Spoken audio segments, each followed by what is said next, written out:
Sometimes we just focus on very serious health issues with our bodies, but there are minor things happening to us that need to be addressed, given attention, and changed. Take a listen to this podcast as I address an ingredient. Yes, you heard me right, an ingredient that could be wreaking havoc to your mind or your brain. And it's an ingredient that we have been led to believe is no longer used. Welcome to my podcast, Giving You a Fresh Start After Trauma. I'm Regina Sanchez, your host, and I'm so glad you're here. Starting over after trauma can be a blend of real pain and some hope, sadness and then some joy. It's a mixture of moments of faith and then moments of fear. There will be times when you'd rather not remember, but then times of excitement.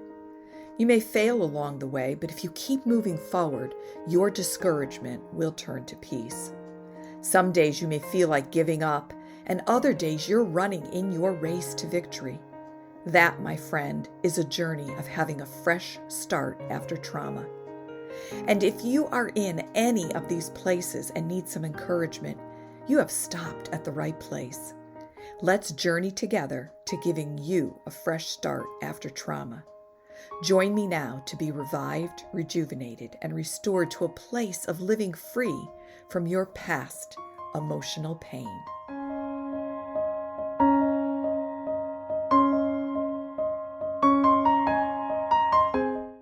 Welcome, friends, to my podcast, Giving You a Fresh Start After Trauma. Thank you for joining me today, and I am looking forward to spending a few moments with you. So let's get started. How can we keep our brain strong, healthy, and prevent all the diseases that seem to be on the rise regarding our mind? Studies show that Alzheimer's is on the rise, and although we don't have a full understanding of this disease, in some scientific circles they seem to have named it type 3 diabetes. But what about other issues of our mind, like brain fog, confusion, forgetfulness? What could be the things that we are doing to our body to perhaps be causing these issues with our mind or our brain? Well, for me, I think the place to start is always with what are you putting on your body and in your body. So many products, be it food or body care, have chemicals in them that act as neurotoxins. I remember years ago, 30 plus years ago, when my daughter was 2-3 years old, my parents came over for a visit and brought some steak sandwich meat. Well, bless their hearts, they always wanted to help, but they were not the ones to really care about what the ingredients were in food. I don't even think they ever looked. So I never thought to check what the box said. It was only thinly, sliced steak, right? So for dinner, we made steak sandwiches. And I gave my little one a couple pieces of the steak. Well, that night, my daughter could not go to sleep no matter what I tried to do. At one point, she was standing in her crib, banging her head on the crib railing. I'm like, oh my gosh, what is going on? Why is she behaving this way? As always, God, the Holy Spirit are so supportive of me. They're always there to give me direction. And in my heart, it was like the Holy Spirit said to me, go check the ingredients on the box of thinly sliced steak. Well, sure enough, it was filled with MSG. It was like one of the second or third ingredients in this package of steaks. Well, MSG is a neurotoxin, and it was poisoning my little one. And her body and her mind, they didn't know what to do with it. Well, in the garbage, these steaks went. Well, do you know that MSG is still being used? We were led to believe years ago, 20 years ago at least, when the whole MSG issue was getting to the forefront, and we knew we were finding it in Chinese restaurant food, we were told that it stopped. And some restaurants even say they don't use MSG. Well, they just renamed it. The FDA does not require manufacturers to call an ingredient MSG unless it's 99% pure of MSG. So sneakily, they add it to other ingredients and then they're free to not list it. Most byproducts of like processed protein, like protein beef sticks and things like that, you got to really be careful with them because they are high in glutamate or MSG, but it's not listed as such. It is being hidden in dozens of different names. Well, what are the reasons why we should avoid MSG or its hidden names? Well, number one, it can cause neurological issues in your brain. Now, was it causing neurological issues in my little one? Not necessarily permanent ones, but it was affecting her where her body was on overload and didn't know what to do with it. Number two, it can interfere with your brain pathway that says, I'm full, when frankly, you didn't get enough nutrition. Number three, MSG can actually cause weight gain. Number four, it acts as an excitotoxin. Remember my daughter banging her head? And number five, it can cause depression, disorientation, eye damage, fatigue, headache, and obesity. Well, where do we find MSG or glutamate? A number of things, I'm sure, but let me just give you a few. Number one, Chinese food. I cannot eat Chinese food anymore. Is it the MSG? Is it whatever? I don't know. Every single time I go to a Chinese restaurant or even a Thai restaurant, I feel sick when I leave. I haven't eaten Chinese food, unless I've made it, in years. Potato chips, you could find it in potato chips, especially Doritos. Remember, can you eat just one? No, because it just makes you want to eat more and more. You could find MSG in a lot of snacks or cookies or seasonings. Most of Campbell's soups have MSG in it. Frozen dinners or lunch meats.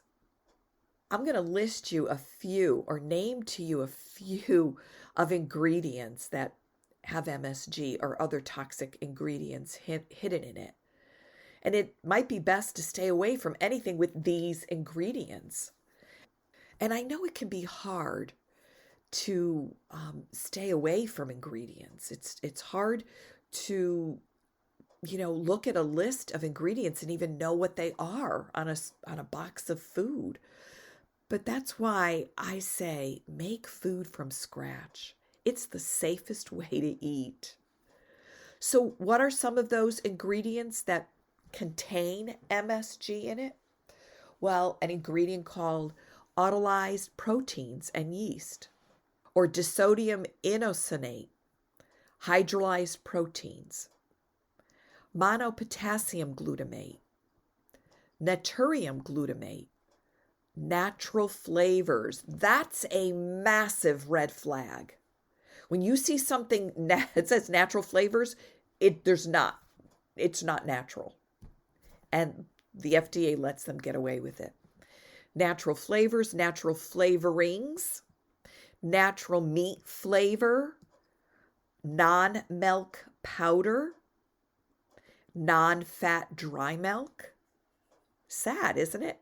Nutritional yeast, pea protein, protein isolate, protein solids, rice syrup, seasonings, seaweed, seaweed extract, separated protein, smoked meat, sodium caseinate, soy concentrate, soy lecithin, soy products, soy protein concentrate, soy protein isolate, soy sauce, spices, stock, tamari, tangle extract, textured protein, tofu, ultra pasteurized, who would have thought, vetsin, vital gluten, vitamin enriched, wheat starch, wheat gluten, wheat products, whey protein, whey protein concentrate, xanthan gums, yeast extract. Those are a list of ingredients that highly likely also have MSG in it. So where do you find all these ingredients? In packaged processed foods that I just so encourage people to cook from scratch. It's so safe, and you know what ingredients are going in it. And if you need to, like I don't make crackers, right? I make things from scratch. I don't buy canned soups. I don't buy boxed, pre-made pastas or things like that you have to, that has the seasonings and stuff like that. None of that. I don't buy any of that. I want soup. I make it from scratch. I want macaroni and cheese. I make it from scratch. Everything that I cook, I make from scratch. But do I want cheese and crackers? I'm not going to make my crackers. But I make sure that my crackers have maybe 2 or 3 ingredients that are clearly clean. And as best I can, I get it organic. It is, I know, a very discouraging thing, but I am praying that Robert Kennedy Jr. will hold true to his word, that he has promised us that he will change what food manufacturers are doing to our food system. But you know what? That's going to take time. We must be proactive now in what we eat. And as I said, I am such a strong proponent in cooking from scratch. I promise you that over time, you will be glad that you made that transition. And it doesn't have to be hard or complicated. But one thing you will find as you change to cooking from scratch is that it's healthy. And you will feel so much better. So friends, thank you for listening to this podcast. And let me help you detox your home. Check out my program, Detox Your Home. There's a link below, and you can click that link and read about what I can do. But I would come in, whether we do a Zoom call, whether I physically come to your home if you live close enough, and I will detox your home and not just your kitchen, because every room in your house could have toxins in it. So again, thank you for listening. If you know someone that needs to hear this message, please share it so that they too can, become educated and encouraged. So friends, be blessed, be encouraged. Thank you for listening, and know that you are loved. God bless. Thank you, my friends, for taking the time to listen to my podcast. I hope you found it uplifting and encouraging, and that it guides you to having peace, love, joy, and health in your life. If you would like more information on my coaching programs, then go to my website, reginasanchez.com, where you can see the services I offer to give you a fresh start after trauma. You can also find my book, Can I Have Your Heart, Daddy, on Amazon. It is my personal journey back to the heart of my Heavenly Father. Be blessed, be encouraged, and know that you are loved.